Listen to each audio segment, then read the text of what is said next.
Hello friends, स्वागत है आप सभी का अपने परिवार पॉलीटेक्निक क्लब में। तो आज की इस वीडियो में हम बिहार पॉलीटेक्निक के लिए बोले तो लेटरल एंट्री के एंट्रेंस एग्ज़ाम के लिए फिजिक्स के मोस्ट इंपॉर्टेंट प्रश्न को देखेंगे। ये सभी प्रश्न वीवीआई प्रश्न है और यह इस सीरीज का पहला पार्ट है। आगे भी आपको ऐसी वीडियो देखने को मिलेंगे।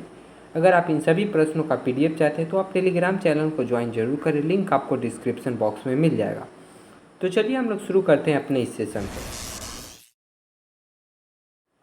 पहला प्रश्न आपसे पूछा गया है कोलंबियन फोर्स। आपको बताना है कोलंबियन फोर्स क्या है। तो चलिए आप लोग ऑप्शन को देखिए और आंसर को जल्दी से चैट सेक्शन में लिखिए। ऑप्शन नंबर ए आपका बोल रहा है सेंट्रल फोर्स। ऑप्शन बी है आपका इलेक्ट्रिकल फोर्स। ऑप्शन सी है both A and B. D none of these. तो करेक्ट आंसर की बात करें तो हमारा बोथ हो जाएगा, यानी कि ऑप्शन नंबर सी हमारा करेक्ट आंसर है। कोलंबियन फोर्स क्या होता है, तो वो सेंट्रल फोर्स और इलेक्ट्रिक फोर्स दोनों होता है, इसलिए हमारा option number C correct answer हो जाएगा।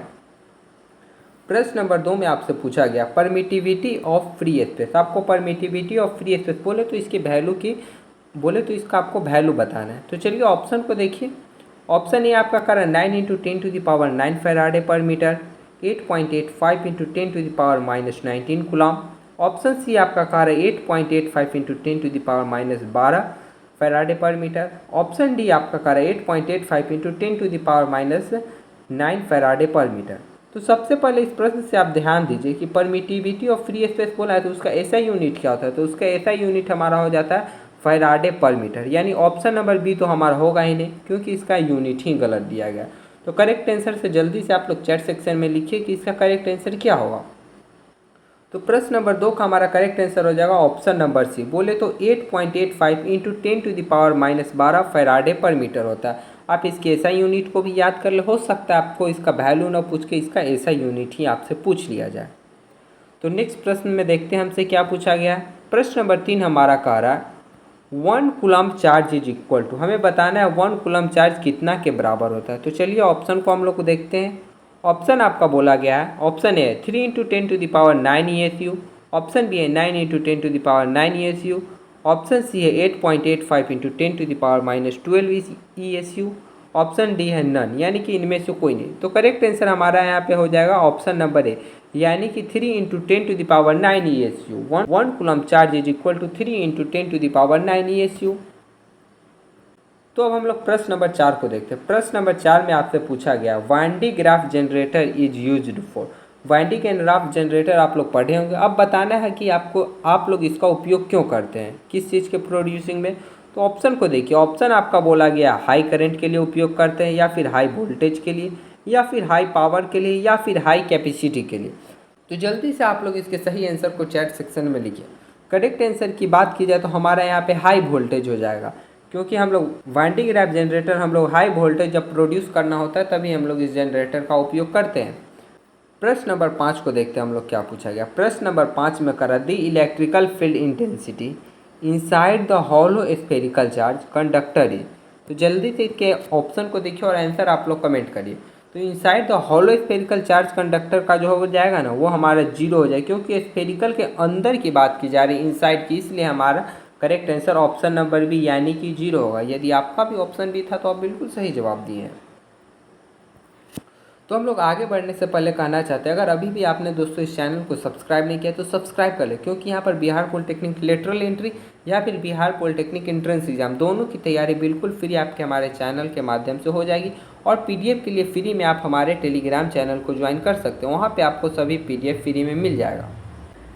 तो चलिए अब हम लोग नेक्स्ट प्रश्न को देखते हैं। प्रश्न नंबर 6 में आपको बोला गया blue colour of sky is due to, मतलब आकाश का नीला रंग तो आप देखे होंगे, तो उसके पीछे की कारण को बताना है। तो ऑप्शन को देखिए और आंसर को चैट सेक्शन में फटाक से लिख दीजिए। ऑप्शन का है स्कैटरिंग के कारण, ऑप्शन बी है इंटरफेरेंस के कारण, ऑप्शन सी पोलराइजेशन के कारण, और आंसर डी डिफ्रैक्शन के कारण। तो करेक्ट आंसर हमारा यहाँ पे हो जाएगा स्कैटरिंग के कारण, यानी blue colour of sky is due to scattering. Scattering होता है लाइट का, जिस कारण से आपको आकाश का रंग नीला दिखाई देता है। नेक्स्ट प्रश्न देखिए आपसे क्या पूछा गया। प्रश्न नंबर 7 आपसे कह रहा है optical fibre works on the principle of. Optical fibre के बारे में आप लोग तो जानते ही होंगे, आपको बताना है यह किस प्रिंसिपल पे कार्य करता है। तो चलिए ऑप्शन को देखिए आप लोग। ऑप्शन कह रहा है स्कैटरिंग पे कार्य करता है, या फिर रिफ्रैक्शन पर, या फिर डिस्पर्सन पर, या फिर TIR। TIR बोले तो टोटल इंटरनल रिफ्रैक्शन, पूर्ण आंतरिक परावर्तन। तो ऑप्टिकल फाइबर जिस प्रिंसिपल पर वर्क करता है वो हमारा हो जाएगा ऑप्शन नंबर डी। बोले तो TIR यानी टोटल इंटरनल रिफ्लेक्शन, पूर्ण आंतरिक परावर्तन। ऑप्टिकल फाइबर आपको पता होना चाहिए, इसी से हम लोग को नेट का उपयोग कर पाते हैं। यह समुद्र में इसके मोटे मोटे केबल बिछे और ये पूरे हमारे धरती पे चारों तरफ फैले हुए, जिस कारण से हम लोग आज इंटरनेट उपयोग कर पा रहे हैं।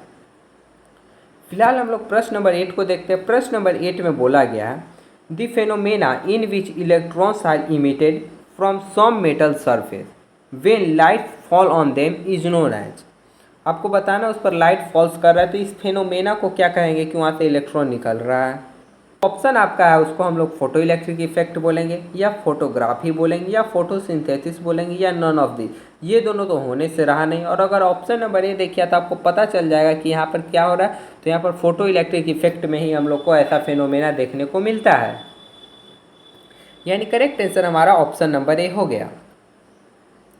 फिलहाल हम लोग प्रश्न नंबर 9 को देखते हैं। प्रश्न नंबर 9 में आपसे पूछा गया the large source of energy of sun is.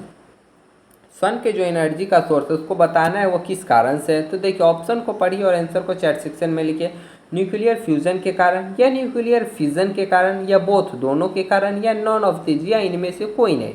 तो करेक्ट आंसर की बात करें तो हमारा ऑप्शन नंबर है, यानी कि न्यूक्लियर फ्यूजन हो जाए। The large source of energy option क्यों होता है तो वो न्यूक्लियर फ्यूजन के कारण होता है। आप लोग इसे ध्यान में जरूर रखिएगा, ये आपके मोस्ट इंपॉर्टेंट प्रश्नों में से एक प्रश्न है। अब प्रश्न नंबर 10 में देखिए आपसे क्या पूछा गया। प्रश्न नंबर 10 का रहा है GPS इज एक्रोनॉमी फॉर, मतलब आपको बताना है GPS का यहाँ फुल फॉर्म पूछा गया है, मतलब आपका GPS के फुल फॉर्म की बात की गई है। तो ऑप्शन को देखिए और आंसर को जल्दी से चैट सेक्शन में आप लोग लिखिए।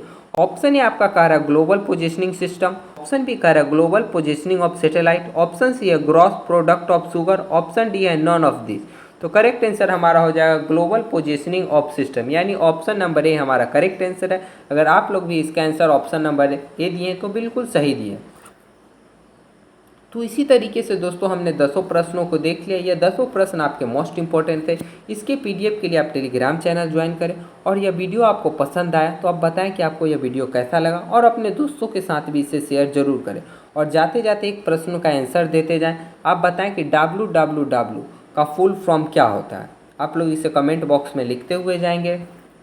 और हमारे साथ बने रहने के लिए आपका बहुत बहुत धन्यवाद। मिलते हैं फिर हम अगली वीडियो में।